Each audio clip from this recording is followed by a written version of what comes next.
Hello student, good evening. कल हमने पढ़ा था टाइप्स ऑफ इंसुलेटर। ठीक, इंसुलेटर के प्रकार पढ़े थे और उनके बारे में पढ़ा था कि क्या होते हैं और कहाँ कहाँ यूज़ होते हैं। ठीक है, कैसे होते हैं।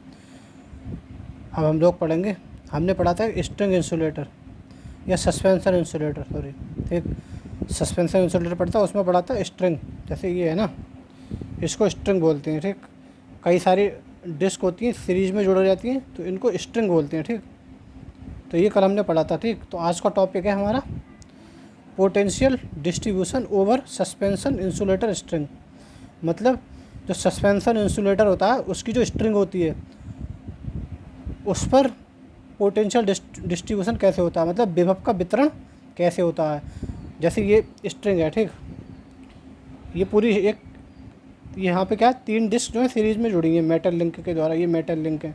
ठीक, तो ये एक स्ट्रिंग बनती है। ठीक, तो इस स्ट्रिंग पर, पूरी स्ट्रिंग पर पोटेंशियल डिस्ट्रीब्यूशन, विभव का वितरण कैसे होता है। ठीक है, किस स्ट्रिंग पर कितना वोल्टेज आता है। ठीक, ये देखेंगे हम। ठीक, कैसे कैसे डिस्ट्रीब्यूशन होता है और किस स्ट्रिंग पर, सॉरी, किस डिस्क पर कितना वोल्टेज आता है, किस पर ज़्यादा आता है, किस पर कम आता है। ठीक, तो ये हमें आज देखना है कि हमारा जो पूरी स्ट्रिंग पर पोटेंशियल का डिस्ट्रीब्यूशन कैसे होता है। ठीक, विभव का वितरण कैसे होता है। ठीक है, चलिए देखते हैं। डिस्क इंसुलेटर को आपस में मेटल लिंक द्वारा सीरीज में जोड़कर स्ट्रिंग का निर्माण किया जाता है। ठीक है, जो डिस्क इंसुलेटर होते हैं पोर्सिलिन के बने रहते हैं। ठीक, उनको मेटल लिंक के द्वारा आपस में जोड़कर स्ट्रिंग का निर्माण करा जाता है। जैसे ये हैं डिस्क इंसुलेटर, 1 2 3 है, यहाँ पे हमने 3 लिए हैं। ठीक, तो इन डिस्क इंसुलेटर को हमने आपस में मेटल लिंक के द्वारा जोड़ा, तो ये पूरा हमारा क्या कहलाएगा, ये एक स्ट्रिंग कहलाएगा। ठीक है, क्या कहलाएगा, ये एक स्ट्रिंग कहलाएगा। और ये हमने दिखा दिया, एक हमारा टॉवर है। ये क्या है, टॉवर है। ठीक, यहाँ पे हमारा ये पूरी स्ट्रिंग, सस्पेंशन इंसुलेटर की स्ट्रिंग लटक रही है और ये कंडक्टर जा रहा है, लाइन कंडक्टर। ठीक है, तो क्या है, डिस्क इंसुलेटर को मेटल लिंक द्वारा सीरीज में जोड़कर स्ट्रिंग का निर्माण करा जाता है। ठीक है, जब मेटल लिंक द्वारा इन डिस्क इंसुलेटर को सीरीज में जोड़ते हैं तो ये अरेंजमेंट क्या कहलाता है, ये स्ट्रिंग कहलाता है। ठीक है, लड़ी कहलाता है, हिंदी में कहते हैं लड़ी। ठीक है, एक आगे देखते हैं। 2 मेटल लिंक के बीच एक डिस्क जुड़ने के कारण प्रत्येक डिस्क एक कैपेसिटर का काम करती है। ठीक, मतलब ये 2 मेटल लिंक हैं, एक मेटल लिंक ये है, एक मेटल लिंक ये है। ठीक है, ये किसी मेटल के बने हुए हैं ना, किसी चालक धातु के, और इनके बीच क्या है, ये एक डिस्क रखी है। तो इससे किसका निर्माण हो रहा है, हमारी एक कैपेसिटर का निर्माण हो रहा है। क्यों, कैपेसिटर में क्या होता है, 2 धातुओं की प्लेटें होती हैं। ये तो होता है कैपेसिटर में 2 धातु की प्लेट होती है, उनके बीच कोई डाइलेक्ट्रिक मटेरियल रखा रहता है, कोई इंसुलेटिंग मटेरियल रखा रहता है। तो ये क्या बन जाती है, कोई 2 धातु की प्लेटें हों, इनके बीच कोई विद्युत रोधी पदार्थ रखा है, तो ये एक संधारित्र या कैपेसिटर बन जाते हैं। इसी प्रकार देखो यहाँ पे क्या है, एक मेटल लिंक ये है, एक मेटल लिंक ये है, और इसके बीच ये डिस्क रखी है पोर्सिलिन की। पोर्सिलिन क्या है, एक डाइलेक्ट्रिक मटेरियल है, इंसुलेटिंग मटेरियल है। ठीक है, तो इन दोनों मेटल लिंक के बीच ये एक डाइलेक्ट्रिक मटेरियल रखा, तो यहाँ पे क्या बनना है, एक कैपेसिटर का निर्माण हो रहा है। ठीक है, इसी तरीके से यहाँ पर देखो ये क्या है, ये टॉवर का पार्ट है, ये भी मेटल का है, ये भी मेटल का है, तो और ये विद्युत रोधी पदार्थ है, डिस्क जो है, तो यहाँ भी एक कैपेसिटर बन रही है। इसी तरीके से ये एक कैपेसिटर का काम कर रहा है, तो यहाँ पे यही बताया गया है। और यहाँ पे हमने दिखा भी दिया, देखो क्या है, एक कैपेसिटर का काम ये इस वाली डिस्क के कारण हो रहा है, ये कैपेसिटर ये बना, एक कैपेसिटर दूसरी डिस्क के कारण, ये तीसरी डिस्क के कारण एक कैपेसिटर बना। ठीक, तो 2 मेटल लिंक के बीच एक हमारा डिस्क रखा हुई है जो एक डाइलेक्ट्रिक मटेरियल है, तो एक कैपेसिटर का निर्माण करती है। तो ये क्या है, कैपेसिटर का निर्माण करती है। ठीक, इसको हमने यहाँ पे कैपेसिटर के रूप में प्रदर्शित कर दिया है। ठीक है, अब अभी आगे देखेंगे। ठीक, 2 मेटल लिंक के बीच एक डिस्क जुड़ने के कारण प्रत्येक डिस्क एक कैपेसिटर का काम करती है। ठीक है, इसे म्यूचुअल या सेल्फ कैपेसिटर कहते हैं। ठीक है, तो ये वाले जो कैपेसिटर बनते हैं इन डिस्क के कारण, इसको बोलते हैं म्यूचुअल या सेल्फ कैपेसिटर। ठीक है, म्यूचुअल या सेल्फ कैपेसिटर कहते हैं। इसी प्रकार मेटल लिंक और टॉवर के बीच एयर डाइलेक्ट्रिक मीडियम की तरह होने के कारण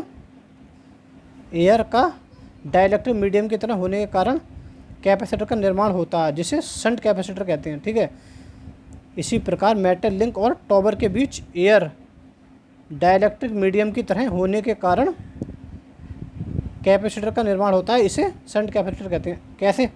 देखो, ये मेटल लिंक है, ये टॉवर है। ठीक, ये भी एक चालक है, ये भी एक चालक है। टॉवर भी किसी चालक का बना है। ठीक है भाई, स्टील के बने रहते हैं ना, ये भी चालक है, ये भी। तो देखो, इन दोनों के बीच हवा होगी, एयर भी हो सकती है ना भाई। जो एयर कैपेसिटर होती है तो उसमें डाइलेक्ट्रिक मीडियम क्या होता है? एयर होता है। ठीक, कहीं माइका होता है तो वो माइका कैपेसिटर है, कहीं पेपर होगा डाइलेक्ट्रिक मीडियम तो वो पेपर कैपेसिटर कहलाता है, कहीं इलेक्ट्रोलाइट होगा तो वो इलेक्ट्रोलाइट कैपेसिटर कहलाता है। ठीक, तो यहाँ पे डाइलेक्ट्रिक मीडियम एयर है, इसके और इसके बीच एयर होती है, तो यहाँ पर एक कैपेसिटर का निर्माण होता है। ठीक है, टॉवर और मेटल लिंक के बीच एक एयर होती है हमारा डाइलेक्ट्रिक मीडियम, तो यहाँ भी एक कैपेसिटर का निर्माण होता है, वो हमारी क्या कहलाती है? शंट कैपेसिटर कहलाती है। देखो, यहाँ पे हमने दिखा दिया, ये वाली जो है ना, ये वाली, इसके और इसके बीच इन दोनों के कारण जो कैपेसिटर बन रही है वो कैपेसिटर हमने ये दिखा दिया है। इन सबको हमने सी माना, सी। ठीक, इसके कारण जो बन रही है इसको हमने सी माना है, इन सबको सी माना है। क्यों सबको सी ही क्यों माना है? क्योंकि भाई इन सबका आकार सेम है ना, सारी हमारी डिस्क में सेम आकार की बनी हुई है। ठीक, तो इन सबको हमने सेम वैल्यू ली है। इसी तरीके से यहाँ भी इस मेटल लिंक और टॉवर के बीच हमारा जो कैपेसिटर का निर्माण हो रहा है वो सी डैश है, ये भी सी डैश और ये भी सी डैश है। ठीक है, ठीक, तो इन सबको हमने सी डैश माना। ये क्या कहलाती है? हमारी शंट कैपेसिटर कहलाती है। ठीक, जो मेटल लिंक और टॉवर के बीच जो एयर डाइलेक्ट्रिक मीडियम का काम करती है। तो इस प्रकार जो हमें कैपेसिटर मिलती है वो क्या कहलाती है? शंट कैपेसिटर कहलाती है, और ये वाली सेल्फ या म्यूचुअल कैपेसिटर कहलाती है। ठीक है, डिस्क और मेटल लिंक के बीच, ठीक है, मेटल लिंक और डिस्क के कारण जो हमारी कैपेसिटर बनती है वो क्या कहलाती है? सेल्फ या म्यूचुअल कैपेसिटर। ठीक है, तो इन्हें शंट कैपेसिटर कहते हैं। अब एक नोट है, नोट देख लो, क्या नोट लिखा हुआ है। मेटल लिंक कैपेसिटर की प्लेट का काम करते हैं। ठीक, जो अभी समझा चुका हूँ मैं, वो मैंने यह नोट्स में लिख दिया है ताकि तुम्हें याद रहे। ठीक, मेटल लिंक कैपेसिटर की प्लेट की तरह काम करते हैं तथा डिस्क इंसुलेटर डाइलेक्ट्रिक मीडियम का काम करती है, जिससे कैपेसिटर बनता है। कैपेसिटर में क्या होता है? दो प्लेट होती हैं धातु की, उनके बीच कोई इंसुलेटिंग मटेरियल रखा रहता है, इसी तरीके से तो कैपेसिटर बन जाता है। ठीक, इसी तरीके से यहाँ पे क्या है? मेटल लिंक क्या है? कैपेसिटर की प्लेट का काम कर रही है। यहाँ पे ये मेटल लिंक जो है ये मेटल लिंक और टॉवर है। ठीक, और डिस्क इंसुलेटर जो है ये डाइलेक्ट्रिक मीडियम का कार्य कर रहे हैं। ठीक, जिससे क्या है? कैपेसिटर का निर्माण हो रहा है। ठीक, इसी तरीके से यहाँ भी ये मेटल लिंक के टॉवर, इनके बीच एयर है, तो यहाँ भी एक कैपेसिटर का निर्माण हो रहा है। ये वाली कैपेसिटर हमारी म्यूचुअल या सेल्फ कैपेसिटर कहलाएगी, और ये वाली हमारी शंट कैपेसिटर कहलाएगी। ठीक है, ठीक, तो यहाँ मैंने दिखा दिया, इसको देख लो। ये हमारी स्ट्रिंग है ना, तो ये स्ट्रिंग के बीच हमारा टॉवर और इस मेटल लिंक के बीच हमने मान लिया है, इस वाली जो टॉवर के हमारे पास वाली डिस्क है उस पर हमने मान लिया है B1 हमारा पोटेंशियल आ रहा है। ठीक है, B1 वोल्टेज आ रहा है, और ये वाली डिस्क है सेकंड नंबर की। ठीक, यहाँ पे हमने मान लिया B2, और हमारी ये लास्ट वाली डिस्क है जो कंडक्टर के पास है, यहाँ हमने मान लिया है हमारा B3 है। यहाँ हमने देखना भूल गए। ठीक, यहाँ हमारा B3 है। ठीक, यहाँ वोल्टेज हमारा B3 है, इस वाले पे B1, यहाँ B2 और यहाँ B3 आ रहा है। ठीक है, और टोटल हमारा कंडक्टर और टॉवर के बीच जो वोल्टेज टोटल वो हमने B मान लिया। ठीक है, ये मेटल लिंक है, ये दिखा भी दिया है। ठीक, अब यहाँ पे इसको भी दिखा दिया। तो C हमारी क्या है? सेल्फ या म्यूचुअल कैपेसिटर। ठीक, और C डैश क्या है? Shunt capacitance. ठीक है, ठीक, यहाँ हमने दिखा दिया B1, ये B2, ये B3 आया। टोटल टॉवर और कंडक्टर के बीच का जो वोल्टेज है वो हमारा V आया है। ठीक, चलिए आगे देखते हैं।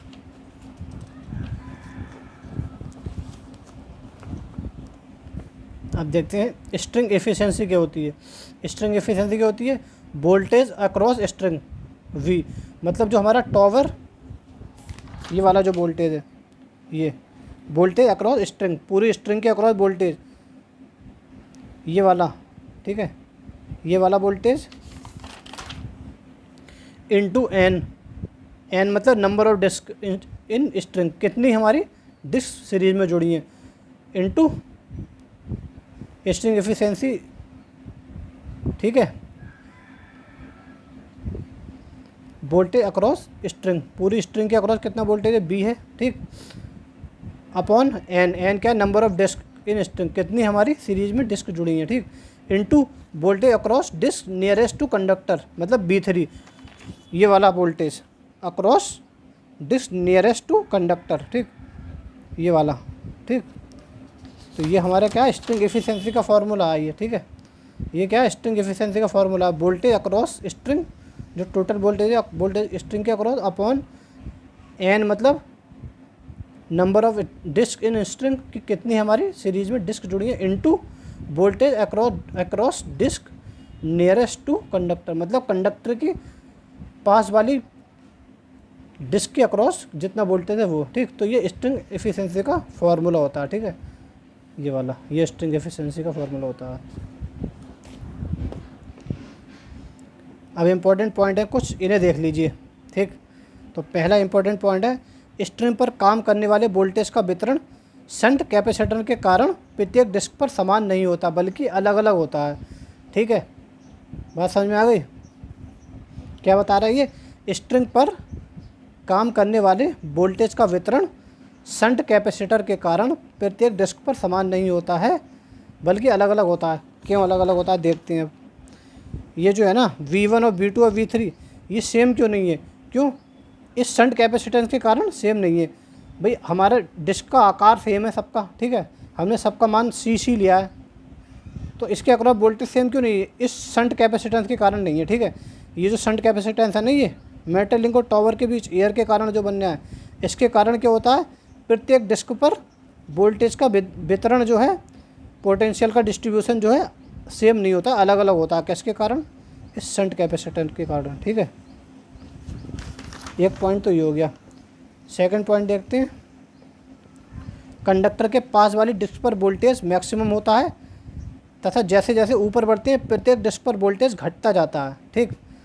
कंडक्टर के पास वाली डिस्क पर वोल्टेज मैक्सिमम होता है, जो सबसे लास्ट वाली डिस्क है, जो B3 का मान होगा वो सबसे अधिक होगा तथा जैसे जैसे ऊपर बढ़ते जाते हैं डिस्क पर वोल्टेज घटते जाता है। ये जो है कंडक्टर के पास वाली डिस्क जो है ना, ये कंडक्टर, इसके पास वाली डिस्क ये है, इस पर सबसे अधिक वोल्टेज होगा, ठीक।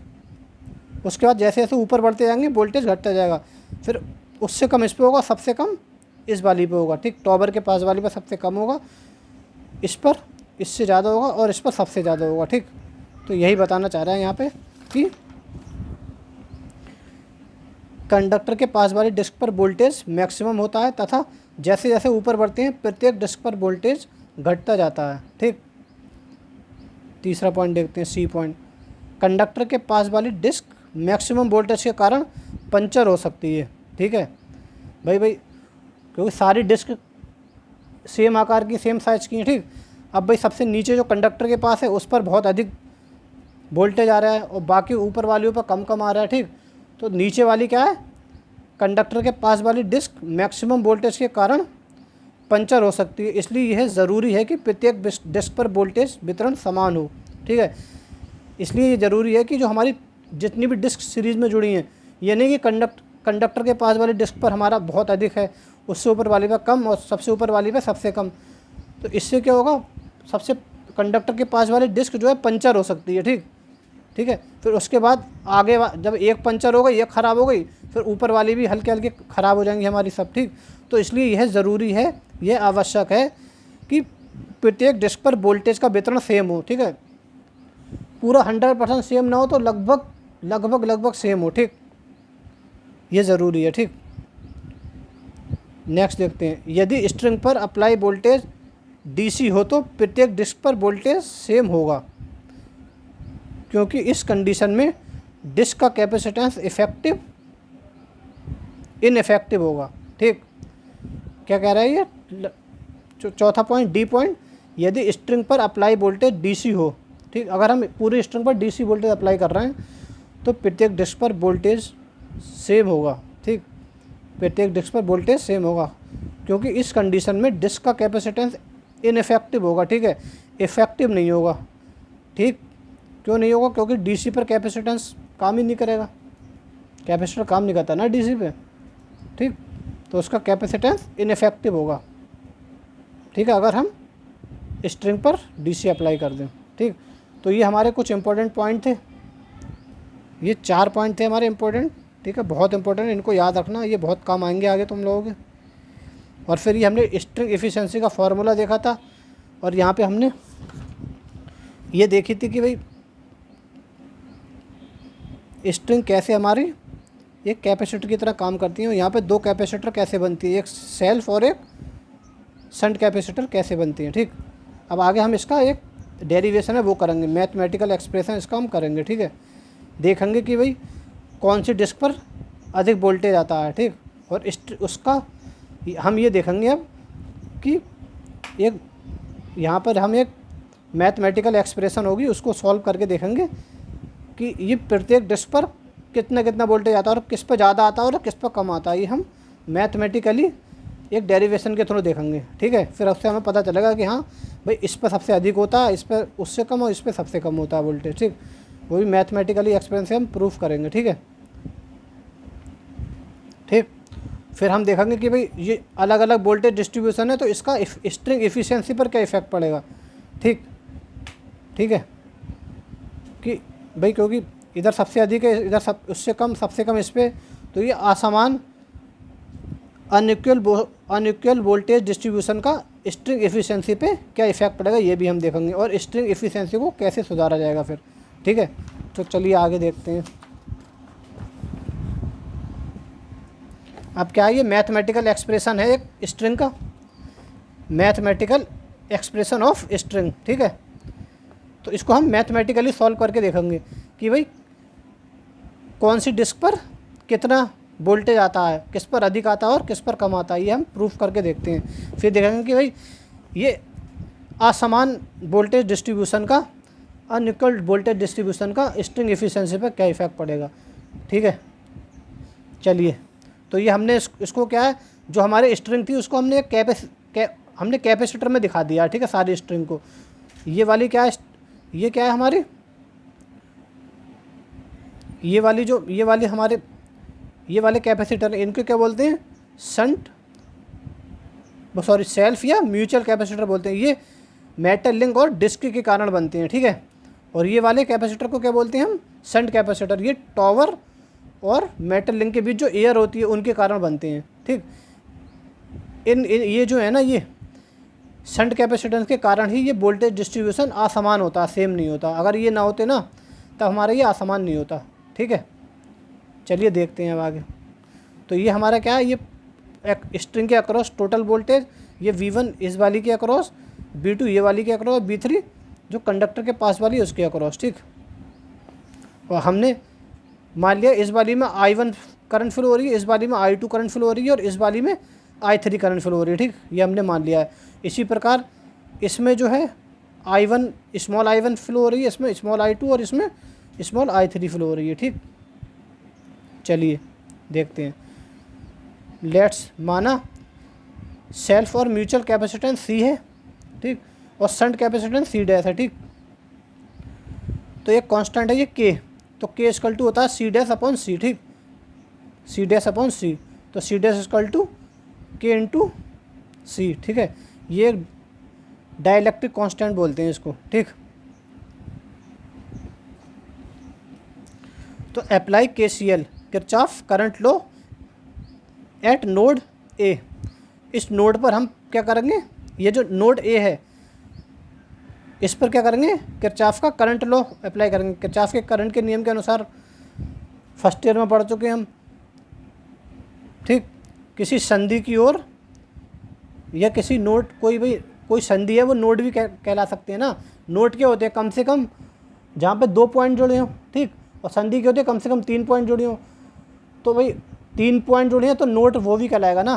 तो नोड को हम संधि कह सकते हैं, लेकिन संधि को हम नोड कह सकते हैं, लेकिन नोड को संधि नहीं कह सकते। क्यों? क्योंकि नोड में मिनिमम 2 पॉइंट होते हैं और जो संधि होती है, संधि में मिनिमम 3 पॉइंट होते हैं। तो संधि को नोड कह सकते हैं, लेकिन नोड को संधि नहीं कह सकते हैं, ठीक। तो इस पर हम केसीएल अप्लाई करेंगे नोड ए पर, ठीक। तो केसीएल के अकॉर्डिंग टू केसीएल क्या होता है, संधि की ओर या नोड की ओर आने वाली करंट का बीजगणितीय योग इक्वल टू क्या होता है, किसके होता है, बराबर संधि से दूर जाने वाली धाराओं का बीजगणितीय योग, ठीक। तो संधि की ओर कौन सी आ रही है, I2, तो I2 इक्वल टू केवल I2 आ रही है ना, दूसरी नहीं आ रही है कोई भी, देखो सब दूर जा रही है। तो I2 इक्वल टू ये और इसका बीजगणितीय योग, तो I2 equal to I1 plus small I1 का बीजगणितीय योग, ठीक है। तो I2 इक्वल टू क्या हो जाएगा, I1 प्लस स्मॉल I1, ठीक है, अकॉर्डिंग टू केसीएल। अब हमें मालूम है I इक्वल टू क्या होता है, B अपॉन R, या फिर B अपॉन, अगर कैपेसिटिव सर्किट है तो XC, और XC इक्वल टू क्या होता है, हमें मालूम है XC इक्वल टू होता है 1 अपॉन ओमेगा C, ठीक है। तो यहाँ हमने वैल्यू लगा दी, तो यहाँ पे I अपॉन, यहाँ I इक्वल टू क्या हो जाएगा, B अपॉन XC, और XC इक्वल टू क्या होता है 1 अपॉन ओमेगा C। तो ये क्या होगा, ओमेगा C ऊपर चले जाएगा, तो I इक्वल टू क्या हो जाएगा हमारा, I क्या आ गया, V ओमेगा C, ठीक। I की वैल्यू क्या आ जाएगी, V ओमेगा C आ जाएगी, ठीक। तो हम यहाँ पे क्या करेंगे, I की जगह इनकी वैल्यू लगा देंगे, तो I2 की जगह क्या लगाएंगे, V की जगह B2 ओमेगा C, ठीक। भाई I2 है ना, तो I2 की जगह क्या लगाएंगे, B2 ओमेगा C। इसी तरीके से I1 की जगह क्या लगाएंगे, V1 ओमेगा C। इसी तरीके से इस स्मॉल I1 की जगह क्या लगाएंगे, B1 ओमेगा, अब C यहाँ पे क्या है, C डैश, तो C डैश, ठीक है। और वोल्टेज देखो इसके अक्रॉस कितना वोल्टेज आएगा, भाई इस वाले के अक्रॉस तो I1 जहाँ पे थी वहाँ तो V1 आ रहा था, जहाँ I2 है वहाँ पे V2 आ रहा है, ठीक है, V2 आ रहा है। लेकिन इसके अक्रॉस कितना आएगा, देखो इसके अक्रॉस इतना ही वोल्टेज तो रहेगा, ये और ये यहाँ तक जितना वोल्टेज, तो ये भाई यहाँ तक ये वाला यही तो वोल्टेज है, इस पॉइंट और इस पॉइंट के बीच जितना वोल्टेज है, ये जो टॉवर, ये तो टॉवर है ना, ये तो अर्थ से कनेक्ट है, ये तो पूरा टॉवर तो अर्थ से कनेक्ट है, ठीक। तो ये तो अर्थ का रजिस्टेंस, अर्थ का वोल्टेज 0 होता है। तो भाई यहाँ इस पॉइंट और ये पूरा इस पॉइंट के अक्रॉस V1 है ना हमारा, तो ये V1 लेंगे, ठीक। तो स्मॉल I1 इक्वल टू क्या हो जाएगा, B1 ओमेगा C डैश, ठीक। तो ये क्या ले लिया हमने, V1 ओमेगा C डैश। चलिए आगे सॉल्व करते हैं। यहाँ से ओमेगा को कॉमन ले लिया, ठीक, ओमेगा से ओमेगा कैंसिल, तो B2C इक्वल टू V1। अभी देखो यहाँ से C कॉमन ले लो और C से C कैंसिल कर दो। और हाँ एक चीज़ और, यहाँ C1 डैश की जगह देखो, हम जानते हैं कि K equal to C1 dash upon C होता है, तो C1 डैश की जगह हम क्या लिख सकते हैं, C1 dash equal to KC लिख सकते हैं। तो यहाँ पे C1 डैश की जगह KC लिख दिया, ठीक है। अब यहाँ से C को कॉमन लेके कैंसिल कर दिया, C को कॉमन लेके कैंसिल कर दिया, और यहाँ से B1 कॉमन ले लिया, तो B2 इक्वल टू क्या आ गया, B1 1 प्लस K। बात समझ में आ गई, ठीक। तो यहाँ पे B2 इक्वल टू क्या आ गया, B1 1 प्लस K, ठीक है। यहाँ से C कॉमन लिया और B1 कॉमन, दोनों कॉमन ले लिए, तो C कैंसिल, और B कॉमन लिया था, ये आ गया। तो यहाँ अंदर क्या बचा, यहाँ 1 बचेगा, यहाँ K बचेगा, तो B2 इक्वल टू क्या आ गया, 1 plus B2 equal to B1 into 1 plus K। इसको इक्वेशन 1 मान लिया। चलिए अब नेक्स्ट देखते हैं, apply KCL at node V। अब V नोड पर हम KCL लगाएंगे, तो V नोड पर देखो आने वाली करंट का बीजगणितीय योग इक्वल टू जाने वाली करंट का बीजगणितीय योग। तो कौन सी करंट आ रही है, I3, तो I3 equal to I2 plus small I2, ठीक। तो यही लगा दिए यहाँ पे, I3 equal to I2 plus small I2। अब देखो इसको I3 को क्या लिख सकते हैं हम, B3 ओमेगा C, I2 को V2 ओमेगा C, और स्मॉल I2 को क्या लिख सकते हैं, B1 plus B2 small B1 plus B2 omega C dash. देखो कैसे, यहाँ पे क्या है C डैश। अब देखो इसके अक्रॉस वोल्टेज कितना आएगा, यहाँ तो देखो इसके अक्रॉस वोल्टेज कितना आया था भाई, जो इसके और इसके बीच वोल्टेज था तो B1 था यहाँ पे। अब भाई इस वाली के अक्रॉस कितना वोल्टेज है, देखो अब पूरा इतना ही तो आएगा, क्योंकि ये टॉवर से कनेक्ट है, तो यहाँ से लेके इस पॉइंट से लेके इस पूरा पॉइंट यहाँ तक जितना वोल्टेज होगा, अब टॉवर से कनेक्ट है ना, तो टॉवर तो पूरा है ना ये यहाँ तक, तो ये इस पॉइंट से लेके यहाँ तक जितना वोल्टेज होगा, ठीक, तो कितना है V1 प्लस V2, तो यहाँ से लेके यहाँ पूरा तक कितना है ये वाला वोल्टेज प्लस ये वाला वोल्टेज, तो V1 प्लस V2, इसलिए हमने V1 प्लस V2 लिया है यहाँ पे, ठीक। यहाँ पे I2 equal to V1 plus V2 omega C dash, ठीक है, ये C डैश है, ठीक, ओमेगा C डैश। देखो यहाँ लिख भी दिया मैंने, क्योंकि C डैश का एक पॉइंट B से कनेक्ट है तथा दूसरा टॉवर से कनेक्ट है, इसलिए वोल्टेज V1 प्लस V2 लिया है, ठीक है, इसलिए लिख दिया है यहाँ पे। चलिए देखते हैं आगे। तो यहाँ से हमने क्या करा, ओमेगा को कॉमन ले लो, ओमेगा कैंसिल हो जाएगा यहाँ पे, ठीक, तो B3C, और फिर यहाँ से देखो, यहाँ से C और यहाँ से C भी कॉमन ले लिया, तो C कॉमन ले लिया, तो अंदर क्या बचा, यहाँ B2 बचा, यहाँ B1 plus B2 into K, तो अंदर गुणा कर दी, तो KB1 प्लस KB2, ठीक है। अब B3 इक्वल टू, अब ये C से C कैंसिल कर दिया, तो B3 इक्वल टू क्या आ गया, KB1, और देखो यहाँ B2 है, यहाँ B2 कॉमन ले लिया, तो क्या बचा 1 प्लस K बचा, ठीक, तो B3 इक्वल टू ये आ गया हमारा, ठीक। चलिए आगे देखते हैं। तो B3 इक्वल टू हमारा क्या आया था, ये आया था KB1 B2 plus B2 into 1 plus K। तो अब यहाँ पे हमने B2 का मान लगा दिया, B2 का मान हमने देखा था क्या था, इक्वेशन 1 से देखो B2 बराबर हमने ये लगा दिया था B1 इंटू 1 प्लस K, ठीक, तो यहाँ पे B2 की वैल्यू लगा देंगे, यहाँ पे यही हमने आगे दिखाया, तो B2 की, ठीक है, तो B3 इक्वल टू क्या आ गया,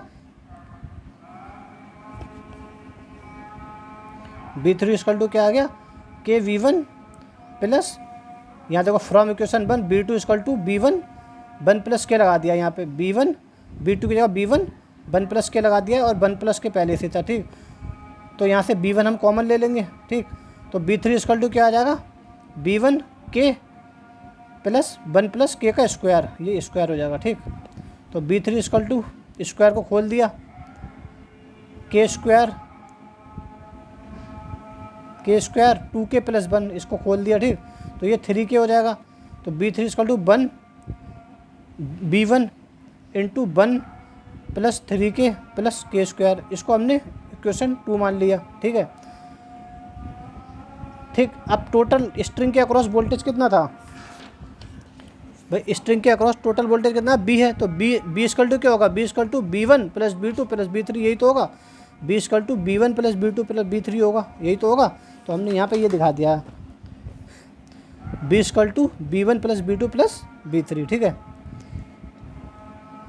तो B equal to B1 B2 की वैल्यू लगा दी, B2 की वैल्यू हमें मालूम है, इक्वेशन 1 में क्या थी, B1 1 प्लस के, इसी तरीके से B3 की वैल्यू ये है, तो B3 की वैल्यू फ्रॉम इक्वेशन 2 से लगा दी हमने ये, ठीक, तो B इक्वल टू B1 यहाँ से कॉमन ले लिया हमने, ठीक, तो यहाँ 1 बचा, यहाँ 1 प्लस K बचा, यहाँ ये बचेगा, ठीक, तो ये 1 2 ये 3 हो जाएगा, 1K और 3K 4K और K स्क्वायर हो गया, ठीक, तो B equal to B1 3 plus 4K into K square, ठीक, तो B equal to B1 plus 3K, इसको हमने दोबारा से 3K प्लस K में तोड़ लिया, ठीक, और प्लस K स्क्वायर, तो B इक्वल टू B1, अब देखो यहाँ से 3 कॉमन ले लिया तो 1 प्लस K बचा, और यहाँ से K कॉमन ले लिया तो 1 प्लस K बचा, ठीक, और यहाँ से 1 प्लस K कॉमन ले लेंगे, तो यहाँ से 1 प्लस K कॉमन ले लिया, अंदर क्या बचा 3 प्लस K, ठीक, तो ये आ गया हमारा थर्ड इक्वेशन नंबर 3, ठीक, बात समझ में आ गई। यहाँ से 1 प्लस K कॉमन ले लिया, अंदर क्या बचा 3 प्लस K, तो ये आ गया, ठीक, तो फ्रॉम इक्वेशन 1 2 एंड 3, ठीक, तो B1 इक्वल टू क्या हो जाएगा, फ्रॉम इक्वेशन 1 में हमें मालूम था B2 इक्वल टू क्या था, B1 1 प्लस K, ये था ना इक्वेशन 1 में, तो B1 की वैल्यू लगाएंगे तो B1 इक्वल टू क्या आ जाएगा, B2 अपॉन 1 प्लस K, बात समझ में आ गई। इसी तरीके से इक्वेशन 2 से B3 B3 इक्वल टू क्या था, B3 equal to B1 1 plus 3 के प्लस के स्क्वायर ये था ना। तो B1 की वैल्यू लगा तो B1 इक्वल टू क्या जाएगा, B3 अपॉन 1 प्लस 3 के प्लस के स्क्वायर। इसी तरीके से इसमें देखो इक्वेशन थर्ड में क्या था, B equal to B1 into 1 plus K into 3 plus K. तो अगर हम B1 की वैल्यू लगाएं तो निकालें तो B अपॉन ये इंटू ये, तो ये आ गया। ठीक, तो देखो B1 की हमारी B1 की वैल्यू हम इतने फॉर्मूले इनमें से किसी से भी निकाल सकते हैं। ठीक है, इस तरीके से हम B1 की वैल्यू निकाल लेंगे। तो देखो वोल्टेज अक्रॉस टॉप डिस्क, सबसे ऊपर वाले डिस्क है उसके अक्रॉस वोल्टेज इतना आ रहा है। ठीक, उसके अक्रॉस वोल्टेज इतना आ रहा है जो B1 की वैल्यू है, ये है ना, ये टॉप वाली डिस्क है, इसके अक्रॉस जो B1 आ रहा था वो कितना आ रहा है, इतना आ रहा है। ठीक, B1 इक्वल टू कितना आ रहा है, B अपॉन 1 प्लस के 3 प्लस के। वोल्टेज अक्रॉस सेकंड डिस्क, जो ऊपर से सेकंड डिस्क है जो बीच वाली है, B2 क्या आ रहा है हमारा 1 plus B2 equal to B1 into 1 plus K, इतना आ रहा है। ठीक, और वोल्टेज अक्रॉस थर्ड डिस्क, ठीक है, जो हमारा क्या है ऊपर से टॉप से थर्ड डिस्क है उसके अक्रॉस B3 कितना आ रहा है, ये वाली जो है ये कंडक्टर के पास वाली डिस्क है। तो B3 की वैल्यू हमारी कितनी आ रही है, ये इतनी आ रही है, B3 equal to 1 B1 into 1 plus 3 के प्लस के स्क्वायर। तो देखो इन सबसे देखो सबसे ज़्यादा वोल्टेज किसके अक्रॉस आएगा, सबसे ज़्यादा इनमें से क्या B3 है ना, सबसे ज़्यादा B3 का मान आएगा ना भाई। K की वैल्यू कुछ भी हम अगर लगाएंगे, K की वैल्यू मान लो 0.5 है, ठीक है 0.5 मान लो, तो 0.5 अगर K की वैल्यू लगाएंगे और B1 मान लो 100 वोल्ट है। ठीक, तो सबसे ज़्यादा यहाँ पे इसके अक्रॉस वोल्टेज आएगा, सबसे ज़्यादा B3 आएगा। तो हमने क्या कहा था, कंडक्टर के पास वाली डिस्क पर सबसे ज़्यादा वोल्टेज आता है। तो B3 का मान देखो सबसे ज़्यादा आ रहा है, जो कंडक्टर के पास वाली डिस्क है उस पर सबसे ज़्यादा वोल्टेज आ रहा है।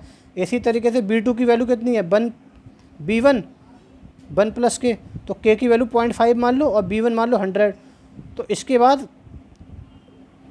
जो सेकंड डिस्क है, ठीक है, नीचे से सेकंड कंडक्टर के पास वाली डिस्क पर सबसे ज़्यादा आ रहा है, उसके ऊपर वाली पे देखो उससे कम आ रहा है कम भाई 1, ये क्या हो जाएगा, ये 0.5 है तो 1.5 इंटू 100 तो कितना हो गया 150 हो गया।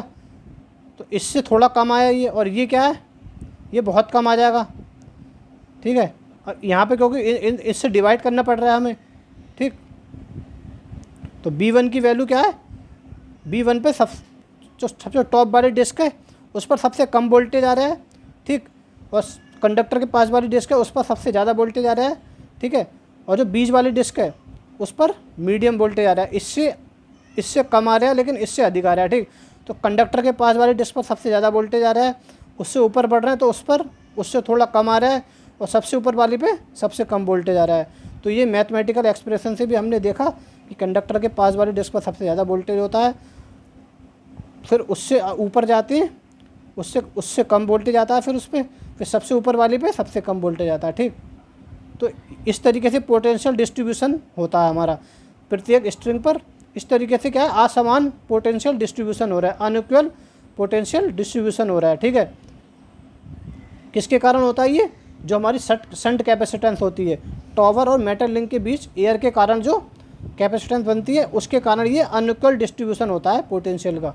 ठीक है, तो हमने देखा कि किस तरीके से ये वोल्टेज का अनइक्वल डिस्ट्रीब्यूशन होता है अक्रॉस स्ट्रिंग। ठीक है, प्रत्येक डिस्क पर किस तरीके से अनइक्वल पोटेंशियल का डिस्ट्रीब्यूशन होता है। ठीक, जिसके कारण हमारी स्ट्रिंग एफिशिएंसी ख़राब होती है। ठीक, चलो अभी देखते हैं स्ट्रिंग एफिशिएंसी का फार्मूला। तो स्ट्रिंग एफिशिएंसी का फार्मूला हमें मालूम था, वोल्टेज अक्रॉस स्ट्रिंग, जो टोटल वोल्टेज था वो upon n number of disc into voltage across disc nearest to conductor, सबसे नीचे वाली कंडक्टर के पास वाली डिस्क पर वोल्टेज V3 था, ठीक। तो ये क्या हो गया हमारा स्ट्रिंग एफिशिएंसी का फॉर्मूला हो गया, ठीक है, इंटू 100% में लो तो। अब देखो ये पढ़ते हैं हम। नंबर 1, कंडक्टर के पास वाले डिस्क पर मैक्सिमम वोल्टेज होगा, ठीक है, था। स्ट्रिंग के across total voltage phase voltage के बराबर होगा। तो जो हमारा स्ट्रिंग के अक्रॉस जो टोटल वोल्टेज था ना, जो स्ट्रिंग थी, स्ट्रिंग के अक्रॉस टोटल वोल्टेज वो क्या था भाई, ये हमारी जो स्ट्रिंग है, ये स्ट्रिंग है, इसके अक्रॉस जो टोटल वोल्टेज है वो यही तो है कंडक्टर। और ये टॉवर क्या है हमारा, टॉवर हमारा क्या है, ये हमारा क्या होगा, ज़मीन से अर्थ से कनेक्ट होगा ना, ठीक। तो टॉवर और अर्थ के बीच का वोल्टेज होगा ना ये, तो ये फेज वोल्टेज कहलाएगा ना। कंडक्टर और अर्थ के बीच का वोल्टेज, ये कंडक्टर और न्यूट्रल के बीच का वोल्टेज क्या कहलाता है, फेज वोल्टेज कहलाता है ना। तो ये टोटल वोल्टेज हमारा फेज वोल्टेज के बराबर होगा, तो यही बताया, ठीक। स्ट्रिंग के across total voltage phase voltage के बराबर होगा। तो voltage across string equal to voltage between line and tower, मतलब अर्थ, ये क्या होगा हमारा फेज वोल्टेज होगा, ठीक है। थर्ड क्या है, तो लाइन वोल्टेज क्या होगा, जो लाइन वोल्टेज निकालेंगे हम, लाइन वोल्टेज इक्वल टू, हमें मालूम है लाइन वोल्टेज क्या होता है, √3 इंटू फेज वोल्टेज। तो √3 इंटू वोल्टेज अक्रॉस स्ट्रिंग, तो स्ट्रिंग के अक्रॉस जो फेज वोल्टेज कितना था, फेज वोल्टेज था ना। तो लाइन वोल्टेज क्या होता है, √3 इंटू फेज वोल्टेज। तो फेज वोल्टेज कितना है, वोल्टेज अक्रॉस स्ट्रिंग। तो हमने ये लाइन वोल्टेज निकाल लिया, स्ट्रिंग के अक्रॉस लाइन वोल्टेज इतना आएगा। बात समझ में आ गई, ठीक है स्टूडेंट। आज हम इतना ही पढ़ेंगे, कल नेक्स्ट टॉपिक पढ़ेंगे, ठीक है। Thank you.